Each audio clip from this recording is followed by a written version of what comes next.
Sub division headquarter Ramsu में मुकामी civil society की जानिब से एक मीटिंग का इनकाद अमल में लाया गया। मीटिंग का मकसद एक कमेटी का तश्कील देना था जिसमें बेरोजगार नौजवानों को जम्मू श्रीनगर कौमी शहर की तामीर के लिए रामसू में नई तामीराती कंपनी में रोजगार दिलाने के समेत इन्हें लेबर कवानीन के मुताबिक तनख्वाहें देना। मीटिंग में रामसू पंचायत के सरपंच समेत तमाम अवाम नुमाइंदों और मुकामी सिविल सोसाइटी के मेंबरान ने शिरकत की। देखिए रुबीजान के साथ अनिश शेख की रिपोर्ट। कहना चाहता हूँ सरकार को कि जब ये नेशनल प्रोजेक्ट नेशनल हाईवे यहाँ आया, बहुत से लोग बेरोजगार हो गए, कईयों की दुकानें चली गई, मकान चले गए, कारोबार चले गया।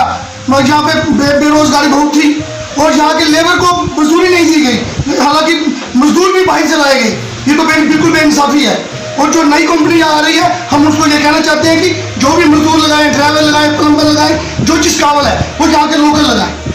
अगर ऐसा नहीं होता तो हमारी जो कमेटी आज बनी है ये एक्शन लेगी। आज तक जो 5-6 साल हुआ है, हमने उस चीज़ को बिल्कुल खारिज किया है, सिरे से खत्म कर दिया है।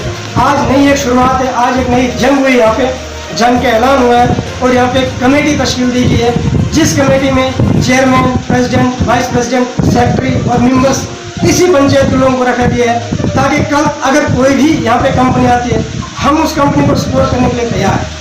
बिल्कुल 24 घंटे तक हम सपोर्ट करेंगे उनके, लेकिन सपोर्ट उस कंडीशन में होगी जब वो लोग यहाँ के लेबर लॉज के मुताबिक, कंपनी के मुताबिक 30% लोगों को यहाँ पे अगर जॉब गारंटी देते हैं, श्योर करते हैं, तो हम लोग जो है उनके साथ सपोर्ट में है और सारे दिन रात हम उनकी सपोर्ट करते हैं। लेकिन शर्त ये है कि हमारे यहाँ पे वो लोग जो है, हमारे लोगों को इस कमेटी को, जो कमेटी रिकमेंड करेगी, उन्हीं की शायद पे उन लोगों को वहाँ पे एडजस्ट करना होगा। जो कमेटी डिजर्व मानेगी उसी को लेके उन लोगों को वहाँ पे एडजस्टमेंट करने। मेन मुद्दा आज का ये है हमारी कमेटी बनाने का।